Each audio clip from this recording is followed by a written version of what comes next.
آپ دیکھیں نا 3 دفعہ کا پرائم منسٹر جب ملک سے باہر سے آتا ہے گرفتار ہونے کے لیے، مجرم آتا ہے، اس کا سکا بھائی صوبے کا وزیر اعلیٰ ہوتا ہے، یہ پیچھے اسمبلی حال ہے، اس مال روڈ کے پل تک نہیں آ سکتا، جس کے پاس صوبے کی وزارت اعلیٰ بھی ہوتی ہے۔ اور ادھر آج یہ لوگ جو گھروں سے خود نکلے ہیں، ہزاروں کی تعداد میں آ بھی رہے ہیں، بیٹھے بھی ہوئے ہیں، اور سینہ تان کے عمران خان کے آگے سیسا پلائی دیوار ہے، اس پولیس کے خلاف، اس انتظامیہ کے خلاف۔ یہ فیصلہ ہے، یہی الیکشن ہے،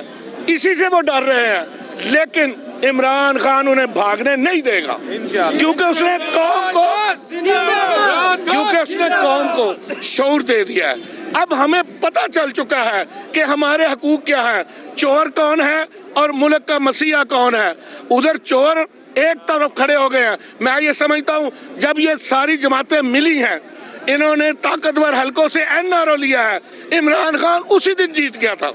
کیونکہ جب چور ایک جگہ اکٹھے ہوتے ہیں نا تو پھر پولیس کی یہ ذمہ داری ہوتی ہے انہیں پکڑ کے تختہ دار تک لے جائے۔